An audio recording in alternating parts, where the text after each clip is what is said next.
Welcome movie fans. Today I'm in Rickmansworth to visit a very special place called PROPSTORE. If you're into movies, collectibles, film history, then this place houses some really awesome props and costumes from famous movies such as Star Wars, Indiana Jones, Superman, Elf, and so many more.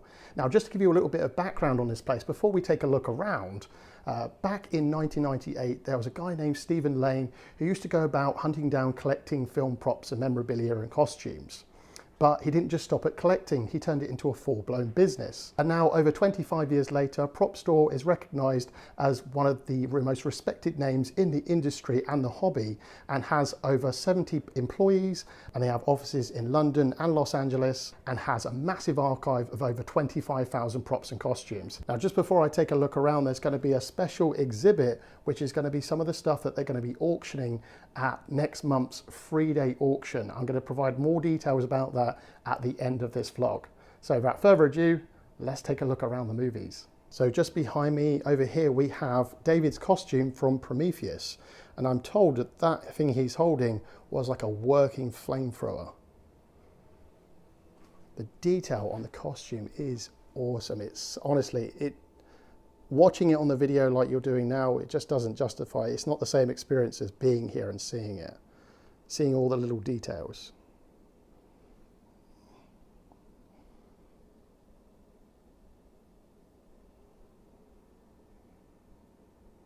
I'm really geeking out over this. I love space stuff. Look at all these space costumes. I mean, some of these movies, I mean, what we got here, we got things like Mission to Mars, we've got Armageddon. Looking further down here, we've got Alien Covenant. This is, I believe, from the original Star Trek film, this one here. And then even this is the droid, one of the police droids from Total Recall, a rebooted film. Here we have Star Trek VI, The Undiscovered Country. These are the outfits when they went to carry out the assassination of the Klingon. And a nice little detail there, he's even got the pink staining on him from the Klingon blood. We've got here on the extreme left, an outfit from Life. I saw that film, that was pretty good. And then moving on, we have Moonraker. I believe that's James Bond. Let me know in the comments below, I'm not quite sure on that one. Then we have Stargate Universe.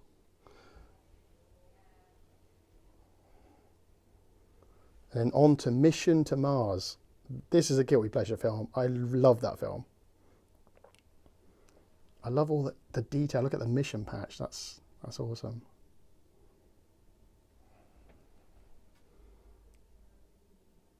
That's Terry Fisher's costume. Moving on, we have Star Trek Enterprise, the series. T'Pol's spacesuit.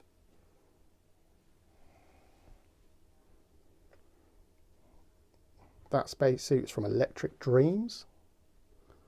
Then over here we have Austin Powers, and you can tell that there's the one for Mini-Me, and then that was Dr. Evil's costume. Then we have Supernova, Soldier. That's Sam Rockwell's spacesuit from Moon. I love this one. This is from Armageddon. And this is AJ Frost's spacesuit.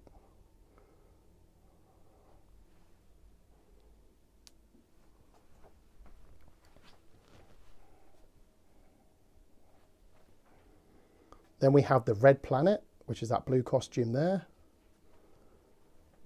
Alien Covenant. I love seeing the mission patches on the arms. Then we have this costume here in the blue from Passengers, which was the Chris Pratt film, and Jennifer Lawrence. Then Space 1999, Dr. Helena Russell's spacesuit.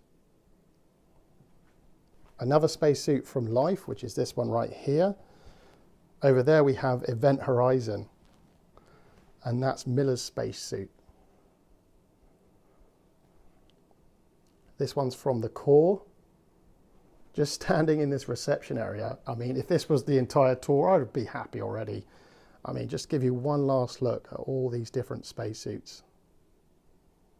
Over here we have a Stormtrooper and a prop from Planet of the Apes.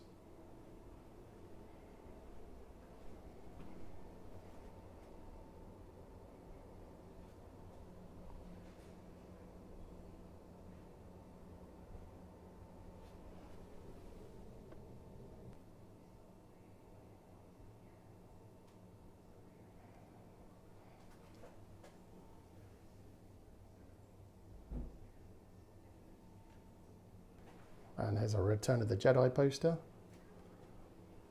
for the Goddess of War. I just noticed this, they have an Outstanding Achievement Award which was signed by Queen Elizabeth II and also by Charles III. And there's Stephen Lane standing next to the Duke of Edinburgh. So now we're going to head out to the warehouse to see even more props from famous movies.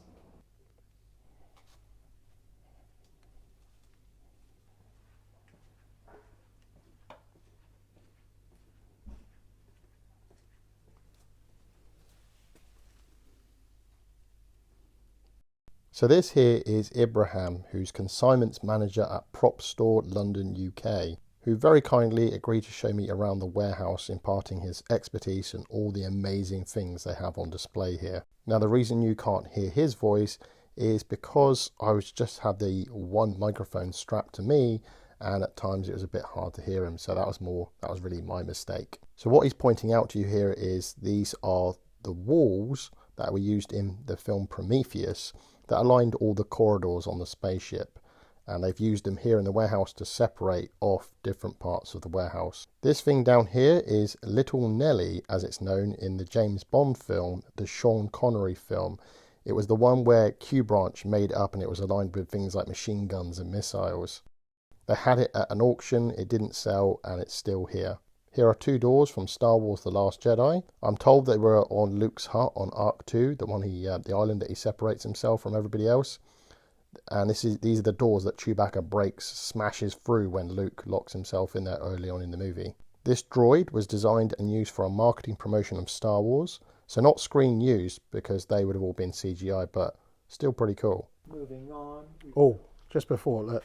Oh, you have This one, the iRobot. iRobot. Oh, that's great. It's covered here, but you I can see him, yeah. Face. So this is one of the robots from iRobot. We've had him here for a number of years. That's insanely cool. Really cool, yeah. I don't know if you caught it earlier, but we have several sort of Doctor Who. I was just about to say, props. yeah. Do you know what? We already walked through here. I didn't even notice the Weeping Angel, Yeah. but I noticed the Cyberman from the 80s one. Yeah. That is really cool. These were used as part of a very successful charity event that PropStore and the BBC put together, and these were obviously the ones that made it back here. The Weeping Angel and the iconic Cyberman from the 80s version of the series. Absolutely love it. Harry Potter fans will love these life-size Funko Pop figures of Harry, Ron and Hermione, which will feature as part of the upcoming winter auction this December.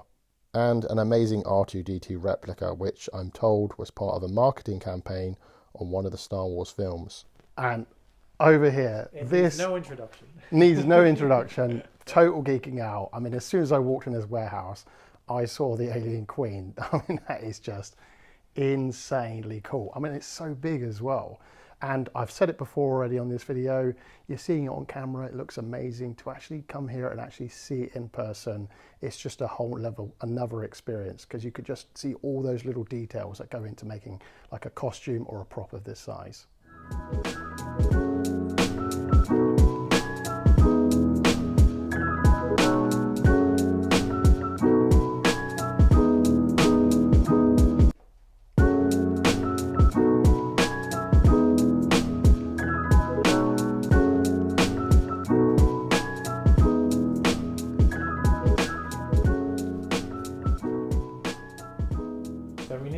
Fix her arms, that's the wrong way, of course, but she also has her clutches of eggs.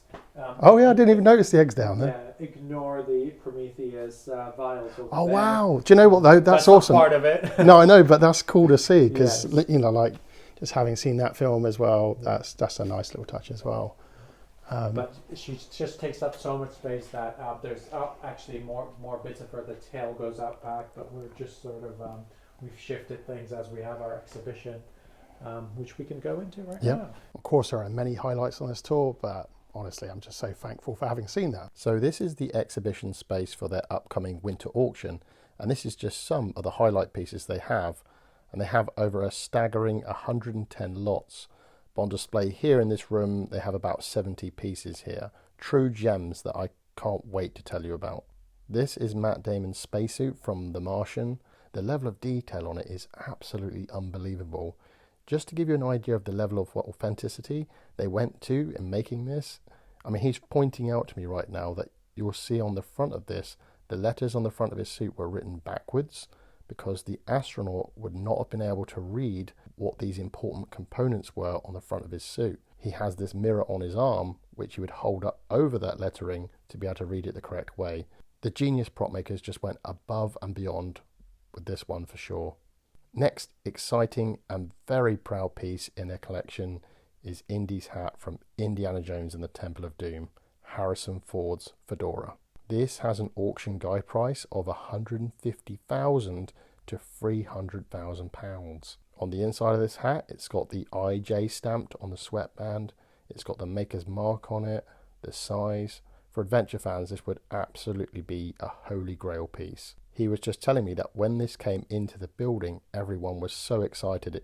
They were all like, is it here? Is it here? It created a real buzz around the building. Also note that this hat was made specifically for Temple of Doom because it had a few design changes from Raiders, giving it a more thinner, tapered shape on the front. Next, we've got a screen-matched Scream mask, which is going up for £50,000 to £100,000. Ghostface is so iconic and still creepy. Oh, this is look how massive this is. Yeah, it's like 7 foot tall. The Mando Shaolin from Fifth Element. It does sort of, there is some lighting components on here, but we haven't lit it up, but we have shown that online, sort of where it lights up. And I think there's only like 2 of these full-size pieces. You get the heads that are separate, they're animatronic, we've had them before, but this is a very special piece all together. And imagine somebody actually had to get inside this. Didn't think of that. Sort of wiggle. Yeah, wobble about. Yeah. And there would have been more than one as well. And then wow, this is very special. Superman's walking cape. On production, they had different capes for when Christopher Reeves would have been walking or flying. This has a heavier feel to it, which helped it to sit right on the actor and hold its correct shape as he walked along. This has a monetary estimate of between £60,000 and £100,000. This is one of Jane Fonda's costumes from the 1968 film Barbarella. He was telling me they were very lucky to have worked with a costume house that had this striking original piece, and they were so pleased to have acquired it, bearing in mind this was the first time something like this had come onto the market. The rifle she's holding you can see in this publicity shot.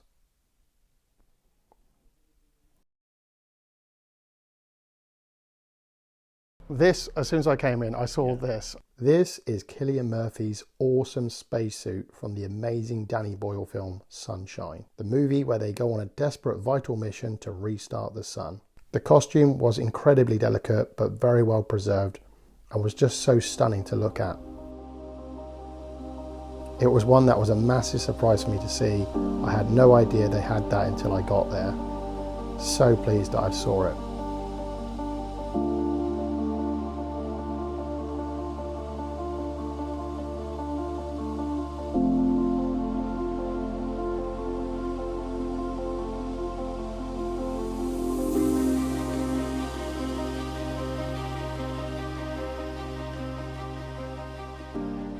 This is Ron Weasley's hand-me-down robe from what I believe must be Chamber of Secrets.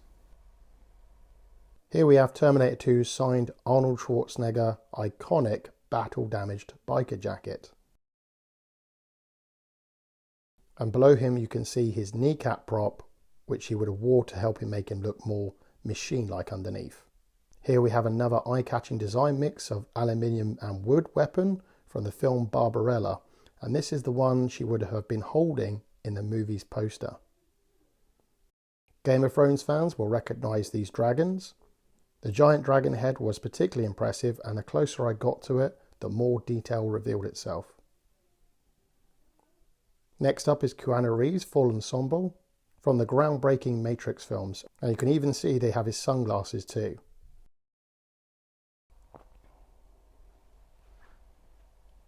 From Steven Spielberg's Hook, we have Julia Roberts' Tinkerbell costume. The shorts have intentional slips on the side of them, as part of a rigging system for when she did the flying scenes. Loved seeing the black Spider-Man costume from Spider-Man 3. That was so cool to see, and it looked even more impressive in person. He was telling me that sometimes you see the gloves or masks sold separately at auction, but very rarely do you get the entire complete costume all together, which certainly made me feel as though he was just standing there. And then how about this piece? Biggest Dickus from Monty Python. If you remember that skit, extremely funny. If you check it out on YouTube, just Google Monty Python Biggest Dickus and watch the clip. It's a couple of minutes and it's just absolutely hilarious. And you'll immediately recognize this piece. And from comedy, we've gone to horror. This is one of the stunt axes from The Shining, Stanley Kubrick's The Shining. There were several sort of stunt ones made for safety purposes. You can't have sort of Jack Nicholson walking around with a real axe. So this is a stunt one made of just like a foam, and you've got like a metal sheathing over here. But it would have been used when he's sort of walking around in case he bumps into himself or anybody else.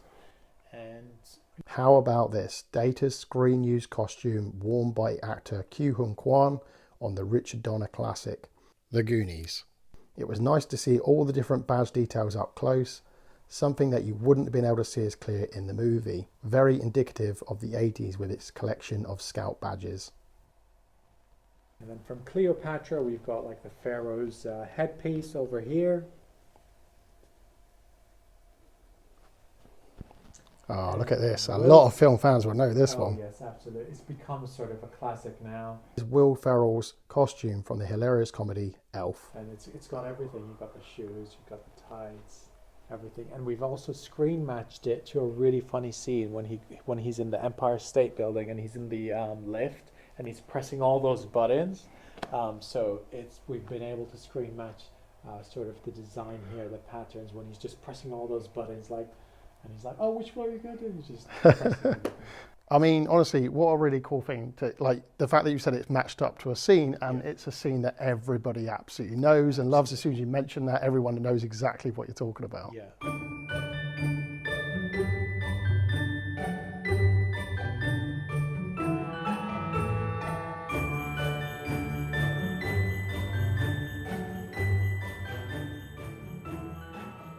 Then from Gangs of New York, the Butcher's Hat. From Back to the Future 2 and 3, we have two hoverboards. The one on the right is the one the little girl was riding in the scene before Marty McFly comes over and snaps off the handlebars. The one on the left is the classic looking one and is expected to fetch between £60,000 and £120,000. I never noticed it. The strap for the foot is all fluffy. Yeah. I've never noticed that before, because obviously it's supposed to be a girl's one, isn't it? Okay, and what's this this painting here? That is from Captain Scarlet? Captain Scarlet, yes. Yeah? Yes. It's the end credit sort of scene, and there's I think there's like 15 sort of different paintings made for that end credit scene. And then we've got our mini Star Wars section over here. At the top, we've got one of the Hero Live blasters. Yeah, is that the Rebel one? That's the Rebel one, sorry. Yeah. Okay. And that was part of a deleted scene. Oh, okay. Yeah. But what's interesting is these were actually live fire. So these were actual real sort of live fire weapons that have now been deactivated. And they come with a deactivated certificate.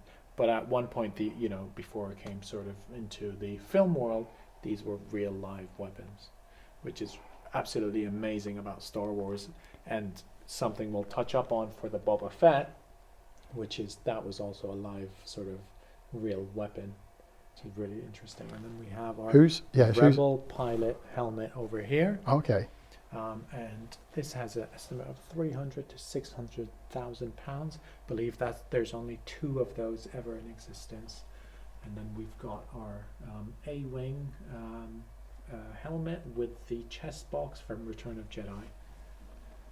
Amazing. Now you're an Aliens fan, so you should know what this is. Oh, it's the pulse rifle. Look at that. So we've got a pulse rifle there. very, aliens being weapon heavy, I just imagine that thing's like super light. I'm not It is. asking to pick it up, but Yeah. It is light. And then, do you recognize that? Is that from Aliens or Star Wars then? So that's from Aliens. That's the antenna dish from the Nostromo. Oh, So right. that sat on the really large scale Nostromo model. Wow, that sat on the Nostromo. Yeah. That's amazing. And then just below that, we've got our Luke Force Jump puppet. Yeah, so tell us about this Luke puppet, because your colleague was telling us a little bit about it, and now that they've told me about it, I'm going to go back and watch the film. So yeah, just fill us in where this was used in the film. If you remember when Darth Vader captures Luke and he puts him into the carbon freezing chamber, Yeah. he's just about to press the button to freeze him. And he presses it, and you just see Luke force jumping out, and those sort of 3, 4, 5 frames, you see this puppet. This is what they use, just jumping out. So you see him just flying through the Yes, shot. and that's what they've used for it. They used this specific puppet for that shot, and it's just the creativity of ILM sort of doing that is absolutely brilliant. So now everyone now who's watching this is going to go back, watch The Empire Strikes Back, and freeze frame it to see if they can see that little action figure doll. How amazing.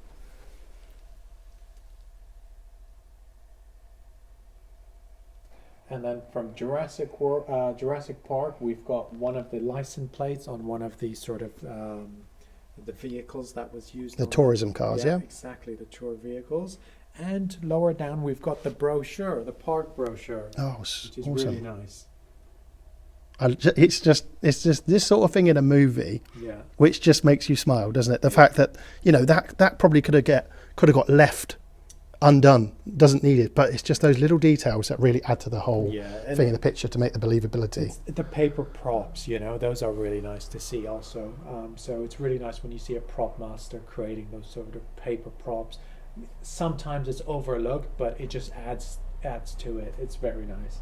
And we have here from Doctor Who season 4, we've got a clapperboard that's signed by pretty much all the cast on there. Yeah, see Elizabeth Sladen's one on there in the middle. Catherine Tate. And then we've got this TARDIS board. Yes, and it actually screen matches. So we've been able to screen match this to, I believe the episode is called The Unicorn and the Wasp. Oh, yeah. Yep. So we screen matched it to that specific episode, and I'm sure it was used in other ones, but we specifically were able to screen match it to that. So what he's talking about there, that's from one of the David Tennant episodes from season 4 of the new series.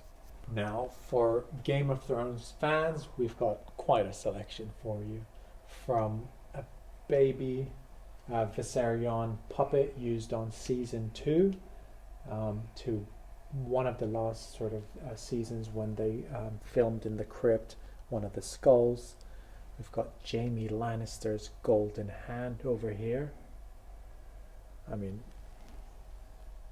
everybody sort of knows Jaime Lannister for having this golden hand, so it's special. And then we've got from the very first pilot sort of episode, so before they sort of started filming, they did the pilot episode, one of the eggs that was used on there. And then we have Melisandre's necklace.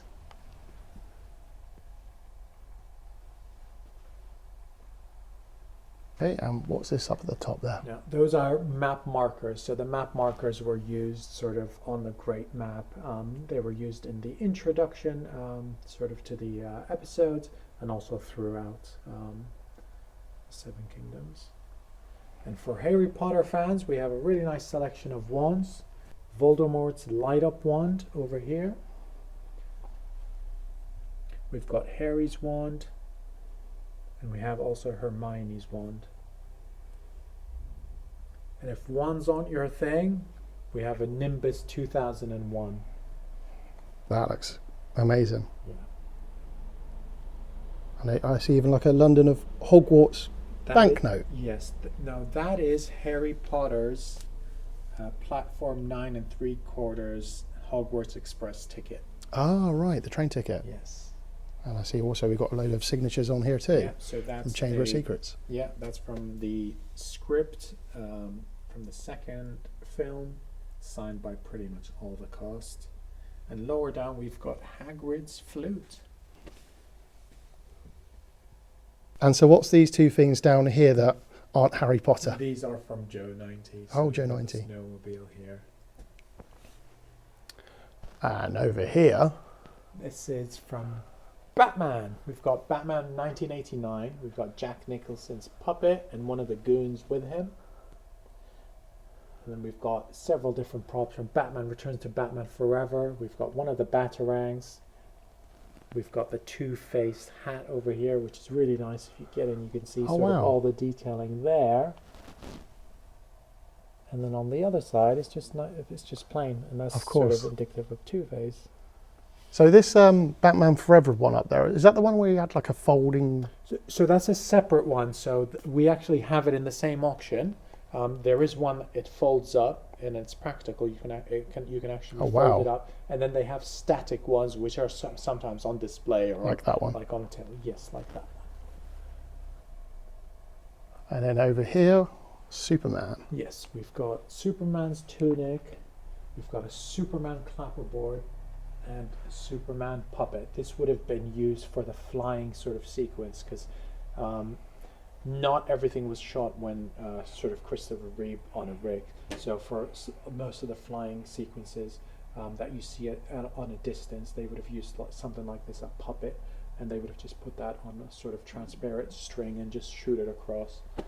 So this is one of those puppets. And so this is his costume here? That's one of the tunics. Do we know which film that one's from? I believe that's Superman 2. And there's rigging here, so that would have been used for a harness. Right. You can see like up here the clips from where they would have attached his cape. So we've got Superman 2 outfit there, and then we've got we've already seen the Superman 3 cape. This is great. So we've got Rami Malek's, Safin's face mask over here, and on the back you can see some electrical wiring, and those would have connected to a squib that would have sort of done a little explosion. And if you recall, when he gets shot and he sort of falls over, this part pops off, and that's what this would have been for. And that was from which James Bond film? No Time to Die. Ah, brilliant. So Daniel Craig's last adventure. Yes, yeah. So we've got, this is not actually Thor's one, but this is Lady Thor's. This is Natalie Portman's hammer. Are you worthy? I hope I'm worthy. Let's see if I'm worthy. This is brilliant. Pretty soft. It's a yeah, but I feel like if you swing this thing around, it's going to hurt someone. Yeah. But wow, the level of detail on that. I mean, if you just look at the top here with all the markings on, yeah, it's just you could just tell, like, if you're holding something like this, this is not something you're going to find in a toy shop. This is just on another level. Thank you. So if we've got any Robert Pattinson Batman fans, this next bit is a really cool thing to see. From the Batman, we've got a consumer product helmet, Batman's sort of cowl over here with the Batarang, and this Batarang actually does fold up. It is practical, so it's really nice. Right, so this is the highlight of the auction. This is Boba Fett's Hero blaster from Star Wars The Empire Strikes Back. This is a 1917 Weebly and Scott Mark I number 1 flare gun that has been converted into Boba Fett's blaster. So we've known about this gun for number of years. It sort of surfaced from the Armor Baptiste in the early 2000s. It went into a private collection and recently changed hands before it came to us, and we were able to screen match this to The Empire Strikes Back. It's the only hero blaster known to have been used on The Empire Strikes Back. You can see over here there is a big large chunk of it that's been sort of stripped out, or just, maybe before production it was actually used in the war. We don't know, but that detail over there is where we were able to screen match it. And not only that, we were able to photo match it and match the serial number of the gun to production photos that were also used on Star Wars: The Return of the Jedi. So this blaster was used as the master to cast the stunt blasters that were used on Star Wars: The Return of the Jedi. And how we know that is on the inside over here, you can see there's a serial number. When they used this as the master to create the Return of the Jedi blasters, that serial number also went onto the castings. So that's how we know this was used as the master. And what we've done is we've added some greebly components to just complete the look, because the stock is what's original over here. So all of this component, all of that, that's the original. What we added was the greeblies, the scope, and the MPP flash at the end. And that's just to sort of complete the look. So how much is this one expected to go for in auction? This has an estimate of 350,000 to 700,000 pounds. And considering we sold Chewbacca's bowcaster for about 700,000, we expect sort of bidding to be quite intense on this one. It's a special piece. It's the only hero blaster that was used on Empire Strikes Back.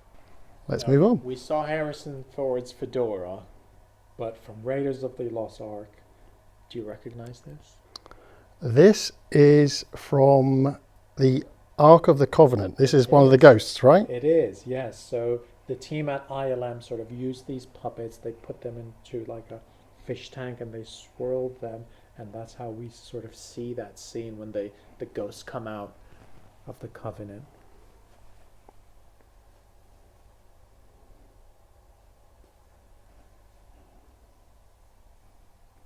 The face just does look super creepy. From Pirates of the Caribbean, we have the Aztec medallion, Will Turner's medallion over here with the necklace, and we were able to screen match this one, and you can actually still see, if you zoom in, some blood marks on the inside. This is like the cursed thing, wasn't it? It was, yes. You could still see the blood. Oh yeah, off to here. Yes. If you're looking on camera, it's just here. You can see like the little blood staining around the outside of it. And what's nice is even the necklace has links that look like bones, so they sort of stayed, they kept the style of it sort of true to Aztecs and ancients, sort of historical sort of styling, which is really nice. And tell us about this next one, because this is another awesome one from Goonies. It is, yes. This is the hero doubloon from Goonies. It's made of metal, and it's got these lovely sort of rust and patina on it, and Mickey's character would have used this from sort of this angle, and it would have been shot on a green screen, and it's sort of through that lens showing the sort of hill and restaurant and where the cliffs were. Yeah, that's right. Yeah. Oh wow. And is it like, what's it made of? Is it like, it's metal? It's actually metal, made from metal. And this would have been the only one made for that specific shot.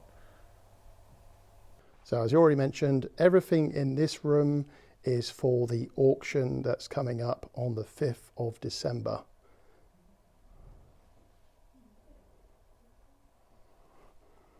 Let me know in the comments below, what is your favourite piece that you've seen in this room? Is it the elf costume?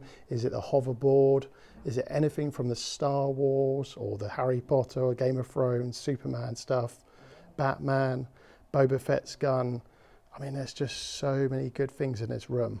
I honestly couldn't tell you what my favourite thing is I've seen here today, but I'm so very glad I got to see it.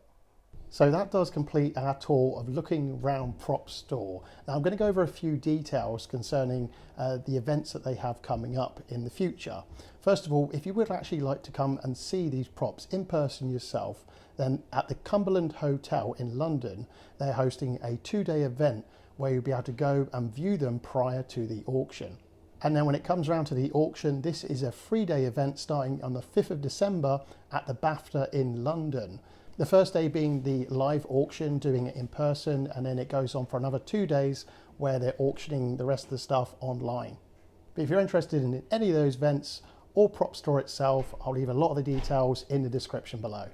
So that's going to wrap up my vlog here at PROPSTORE. I want to thank PROPSTORE for giving me the invitation to come out here and view it especially.